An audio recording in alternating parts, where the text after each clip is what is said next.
Assalamualaikum warahmatullahi wabarakatuh.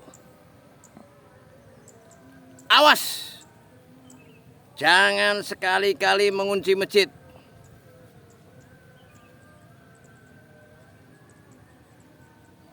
Itulah wahai saudaraku yang akan saya bahas pada saat-saat ini.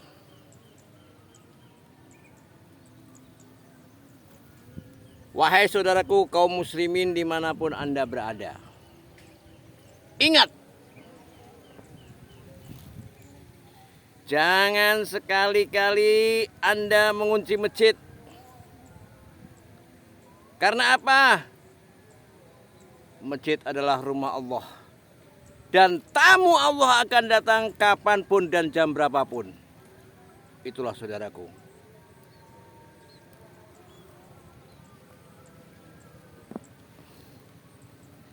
Saya ini bingung, bingung menanggapi para kiai, para ustadz, para ajingan, para haji. Bingung saya. Mereka ini kayak orang-orang hebat, orang-orang yang paling benar di negeri ini. Sadarlah wahai para penunggu masjid, sadarlah bahwa kelakuan Anda itu adalah kelakuan yang katakanlah bajingan gitu. Karena apa?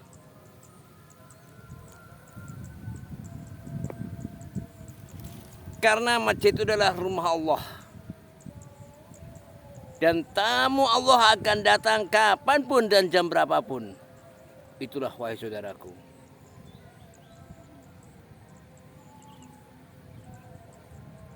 Jadi kelakuan Anda itu sama sekali tidak dibenarkan oleh siapapun.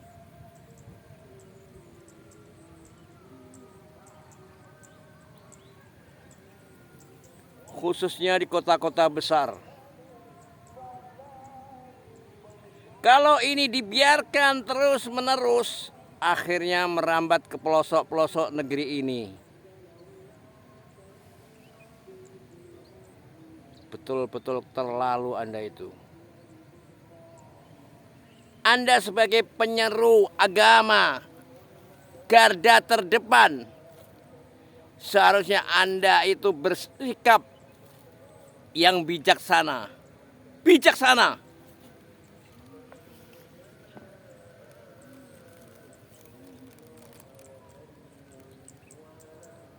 Saya ini sebagai guru terus terang marah, saudara.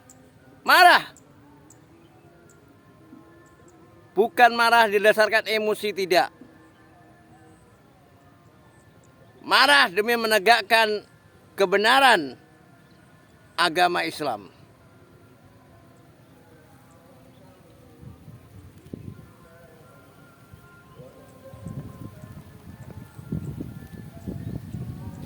Banyak alasan di antara saudara-saudara itu semua, banyak sekali yang beralasan.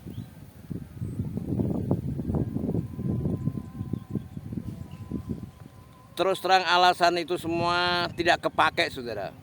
Karena apa? Alasan itu Anda bikin-bikin semua.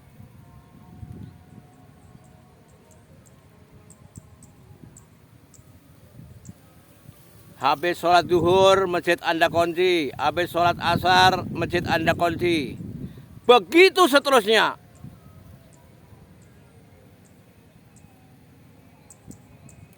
Sehingga masyarakat ini kesel, saudaraku. Kesel.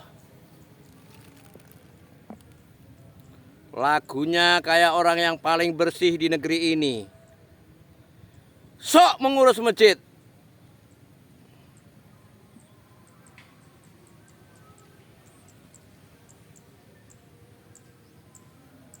Ingat saudaraku, azab Allah lebih pedih. Kelakuan Anda kalau tidak Anda sudahi sampai di sini, awas.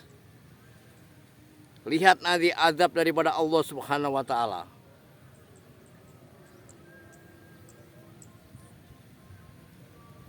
Bebaskan masjid itu. Ya. Anda banyak alasan. Kotak amal hilang, Itu hanya alasan yang Anda bikin.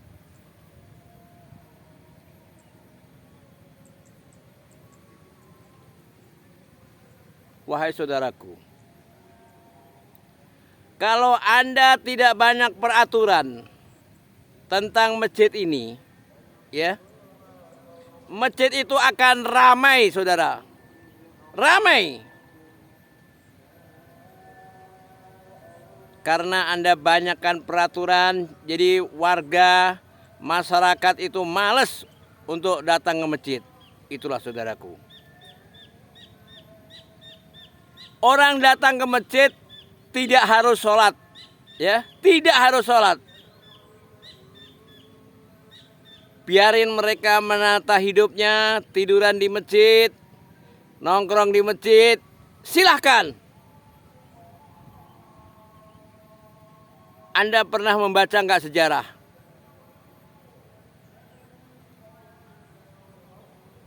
Pada zaman dahulu kala, ya, para saudagar itu datang singgah di masjid, membawa dagangan segala macam, tidur di masjid, menginap di masjid, karena masjid itu tempat yang nyaman untuk istirahat. Tapi sekarang kiai, haji, ustadz, ajingan, gus pada banyakan belagu, saudara.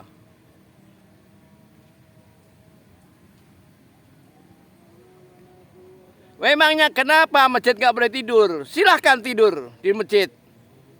Nggak perlu di luar, di dalam juga nggak apa-apa. Zaman dahulu juga begitu.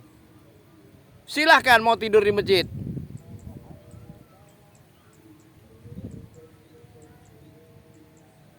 Masjid Anda puja-puja, Anda sanjung-sanjung, wah, kayaknya Anda itu orang-orang yang betul-betul hebat. Tapi lihat nanti.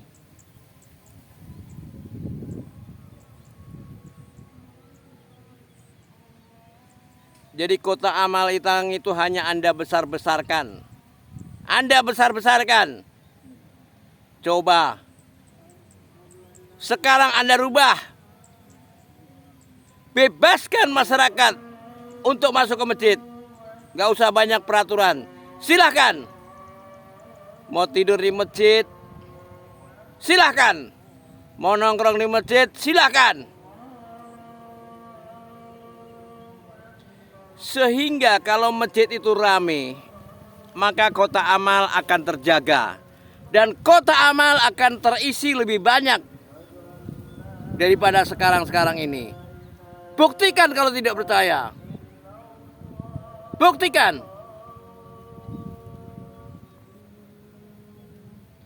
Dengan ramainya masjid, ya, keluar masuk, orang ke toilet, tiduran, itu orang udah pasti punya perasaan semua. Pasti memasukkan uangnya ke dalam kota amal. Itu udah pasti, saudaraku. Tapi kalau masjidnya sepi, siapa yang memasukkan kota amal?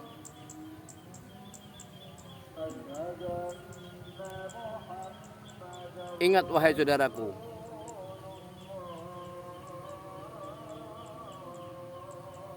Anda ingat-ingat dulu sejarah zaman dahulu. Ya, ingat-ingat. Mari kita kembalikan kepada sejarah zaman dulu. Masjid adalah tempat berlabuh para saudagar-saudagar. Silakan. Mau tidur di masjid, bawa dagangan, silakan. Karena masjid inilah rumah Allah. Jangan pakai gaya-gayaan mengatur masjid. Nanti kota amal hilang, jangan tidur di dalam. Anda itu kalau disebut orang bajingan sebenarnya wajar. Wajar. Karena merubah aturan yang sudah ada. Anda pengen meningkatkan cita-cita Anda, tapi jelek itu cita-cita Anda. Bukan begitu. Karena masjid adalah rumah Allah. Dan siapapun silakan. Mau orang Kristen, orang Yahudi masuk masjid silakan. Sekedar menggunakan fasilitas WC umum, mandi silahkan.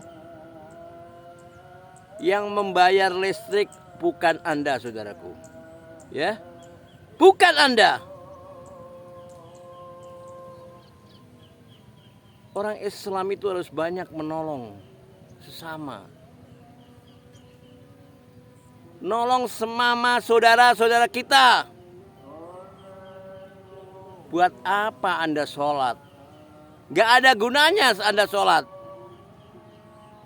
Sholat Anda bangga-banggakan. Isinya sholat adalah itu, saudara.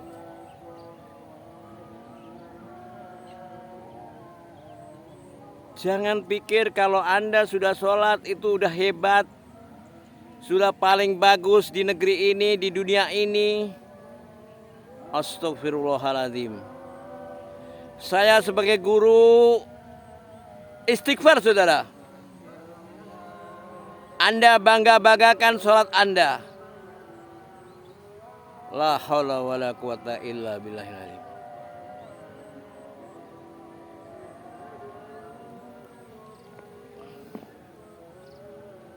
Ingat ya, para kiai, ustadz, ajengan, gus, haji, tolong. Jangan sekali-kali Anda mengunci masjid ya. Salah perbuatan Anda. Apapun alasannya, tidak ada alasan. Karena masjid adalah rumah Allah. Alasan Anda tidak diterima. Apapun alasan Anda, mau hilangan apakah, nggak ada alasan. Karena masjid rumah Allah. Siapapun yang akan masuk masjid silakan. Mau jam 1 malam, jam 2 malam, jam 3 malam, silakan.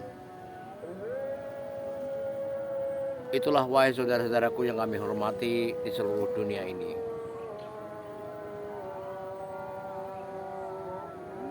Tolong berita ini disebarluaskan kepada saudara-saudara kita semua. Biar masjid di seluruh Indonesia terbuka lebar. Gak ada maling. Yang maling sebenarnya Anda sendiri. Sering ngambil kotak amal. Kau tilep, kau makan. Hasil kotak amal masjid itu banyak. Tapi Anda teriak maling. Sebenarnya Anda lah Pak Haji, Pak Kiai, Pak Ustadz, Pak Ajengan. Anda lah sebenarnya para pencuri-pencuri uang masjid. Tolong direnungkan. Sekian, wassalamualaikum warahmatullahi wabarakatuh.